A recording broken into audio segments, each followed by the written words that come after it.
Hi, welcome back my YouTube channel. Rasgulla ಅಂದರೆ ಯಾರಿಗೆ ಇಷ್ಟ ಇಲ್ಲ ಹೇಳಿ? ಎಲ್ಲರಿಗೂ ಇಷ್ಟ. ಅದೇ ಹೇಗೆ ಮಾಡೋದು ನೋಡೋಣ ಬನ್ನಿ.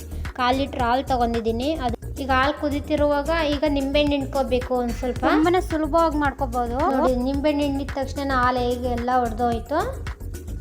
ಈ ಥರ ಹಾಲು ಒಡೆದಾದ್ಮೇಲೆ ನೋಡಿ ಎಷ್ಟು ಬಿಡಿ ಬಿಡಿಯಾಗಿ ಎಷ್ಟು ಚೆನ್ನಾಗಿ ಒಡ್ಕೊಂಡಿದೆ ಹಾಲು. ಈಗ ಸೋದಿಸ್ಕೊತಾ ಇದ್ದೀನಿ. ಈಗ ಇನ್ನೊಂದು ಸ್ವಲ್ಪ ನೀರು ಹಾಕಿ ಅದ್ರಾಗೆ ನಿಂಬೆಹಣ್ಣು ಹಿಂಡಿದ್ನೆಲ್ಲ ಹುಳಿ ಅಂಶ ಇರುತ್ತೆ.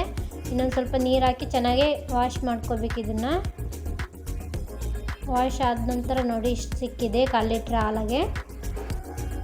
ನೋಡಿ ಚೆನ್ನಾಗಿ ನಾದಬೇಕು. ಎಷ್ಟು ನಾದ್ತೀವೋ ಅಷ್ಟು ಸಾಫ್ಟಾಗಿ ಬರ್ತವೆ. ರಸಗುಲ್ಲ ಮಾಡೋದು ತುಂಬಾ ಈಸಿ, ತುಂಬಾ ಬೇಗನೂ ಕ್ವಿಕ್ಕಾಗಿ ಆಗ್ತೈತೆ ನೋಡಿ. ಅಷ್ಟು ಸ್ವೀಟಾಗಿ ಎಷ್ಟು ನಾದ್ತೀವೋ ಅಷ್ಟು ಟೇಸ್ಟಿಯಾಗಿ ಬರ್ತವೆ ನೋಡಿ.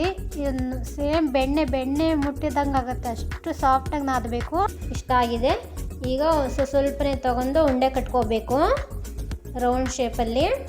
ನೀವು ಯಾವ ಶೇಪಲ್ಲಾದರೂ ಕಟ್ಕೋಬೋದು ಉಂಡೆ. 9 ಉಂಡೆ ಆಗಿದೆ 1/4 ಲೀಟ್ರ್ ಹಾಲಿಗೆ. ಒಂದು ಬಟ್ಲು ಸಕ್ಕರೆ ತಗೊಂಡಿದ್ದೀನಿ. ಅದೇ ಬಟ್ಲಿಗೆ 2 ಬಟ್ಲು ನೀರು ಹಾಕಬೇಕು.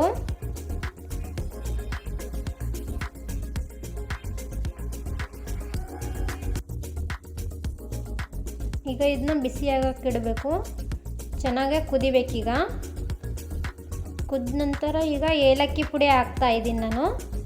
ಏಲಕ್ಕಿ ಪುಡಿ ಹಾಕಿ ಒಂದು ಸ್ವಲ್ಪ ಹೊತ್ತು ಕುದಿಸ್ಬೇಕು. ಈಗ ಉಂಡೆಗಳು ಕಟ್ಟಿದ್ದೀನಲ್ಲ ಅವನ್ನ ಹಾಕ್ತಾ ಇದ್ದೀನಿ ಒಂದೊಂದೇ. ನಿಧಾನಕ್ಕೆ ಹಾಕ್ಕೋಬೇಕು, ಇಲ್ಲಾಂದ್ರೆ ಒಡೆದೋಗ್ಬಿಡತ್ತೆ.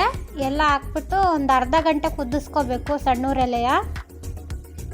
ಈಗೆಲ್ಲ ಹಾಕಿದ್ದೀನಿ. ಸಣ್ಣೂರೇ ಇಟ್ಕೊಂಡು ಕುದಿಸ್ಕೋಬೇಕು ನೋಡಿ. ಸೈಜ್ ಸ್ವಲ್ಪ ದಪ್ಪ ಆಗಿದ್ದಾವೆ. ಸಿರಪ್ ಎಲ್ಲ ಹೀರ್ಕೊಂತಿದೆ ನೋಡಿ. ಎಷ್ಟು ಸಿಂಪಲಾಗಿ ಒಂದು ಸ್ವೀಟ್ ರೆಸಿಪಿ ರೆಡಿ ಆಯಿತು ರಸಗುಲ್ಲ. ಸರ್ವ್ ಮಾಡಿದ್ದೀನಿ ನೋಡಿ. ಎಷ್ಟು ಸಾಫ್ಟಾಗಿ ಬೆಂದಿದೆ. ವಿಡಿಯೋ ಇಷ್ಟ ಆಗಿದ್ದಲ್ಲಿ ಲೈಕ್ ಮಾಡಿ, ಶೇರ್ ಮಾಡಿ, ಕಮೆಂಟ್ ಮಾಡಿ. ಒಮ್ಮೆ ಟ್ರೈ ಮಾಡಿ. Thank you.